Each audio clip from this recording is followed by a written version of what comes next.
And sir ನಾವು ಈ ಒಂದು ಸಂದರ್ಶನ ಮಾಡ್ತೀವಿ ಅಂತ ಹೇಳಿ ಗೊತ್ತಾದಾಗ ನಮ್ಮ ಪೇಜ್ ನಲ್ಲಿ ನಾವು ಫ್ಯಾನ್ಸ್ಗೆ ಅಂತ ಹೇಳಿನೇ ಕಮೆಂಟ್ ಸೆಕ್ಷನ್ ಓಪನ್ ಮಾಡಿಬಿಟ್ಟಿದ್ವಿ. ಅಂಡ್ ಅದ್ರ ಜೊತೆಗೆ ಅವರಲ್ಲಿರುವಂತಹ ಕೆಲವೊಂದು ಪ್ರಶ್ನೆಗಳನ್ನ ನಾವು ನಿಮ್ ಮುಂದೆ ಇಡ್ತೀವಿ. ಸೊ ನಿಮ್ಮ ಒಂದು ರಿಯಾಕ್ಷನ್ ಹೇಗಿರುತ್ತೆ ಅಥವಾ ನಿಮ್ಮ ಒಂದು ಉತ್ತರಗಳು ಹೇಗಿರುತ್ತೆ, ಬಿಕಾಸ್ ಒಂದು ಹೊಸ ಪ್ರಯತ್ನ, ಬಿಕಾಸ್ ಫ್ಯಾನ್ಸ್ಗೂ ಕೂಡ ನಿಮ್ ಜೊತೆ ಮಾತಾಡಬೇಕು ಅಂತ ಇರುತ್ತೆ, ಕೆಲವೊಂದು ಪ್ರಶ್ನೆಗಳನ್ನ ಕೇಳಬೇಕು ಅಂತ ಇರುತ್ತೆ. ಮೂವಿ ಬಗ್ಗೆ ತುಂಬಾನೇ ವ್ಯಾಲಿಡ್ ಆಗಿರುವಂತ ಕ್ವಶನ್ಸ್ ಗಳು ಏನಿರುತ್ತೆ ಅದನ್ನ ನಾನು ನಿಮ್ಗೆ ಹೇಳ್ತಾ ಹೋಗ್ತೀನಿ ಸರ್.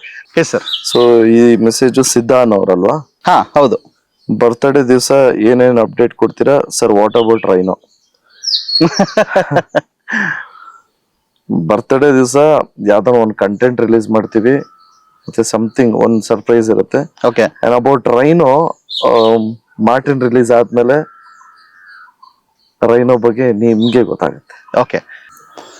ವಿ ರೀಸೆಂಟ್ಲಿ ಇದು ಹೌದು, ಇದನ್ನ ನಾನು ಕೂಡ ಕೇಳ್ಬೇಕು ಅಂತ ಅನ್ಕೊಂತ ಇದ್ದೆ, ಬಟ್ ಆದ್ರೆ ಒಬ್ರು ಫ್ಯಾನ್ ಕೇಳಿದ್ದಾರೆ. ಕಾರ್ತಿಕನ್ ಅವರು, we recently heard buzz that Dhruva sir is acting a powerful role in war 2 movie. So if it is real, we want to react. We want you to react on that. Bas finalize agli bro. Okay. ಆಗೋಗ್ಲಿ finalise. ಅದರಲ್ಲಿ junior NTR sir ಕೂಡ ಇರ್ತಾರೆ ಅನ್ನೋ ಒಂದು ಚಿಕ್ಕ ಮಾಹಿತಿ ಕೂಡ ನನಗೆ ಅಂದ್ರೆ ಆಗ್ಲಿ, ಎಲ್ಲ ಆಗೋಗ್ಲಿ. ಓಕೆ.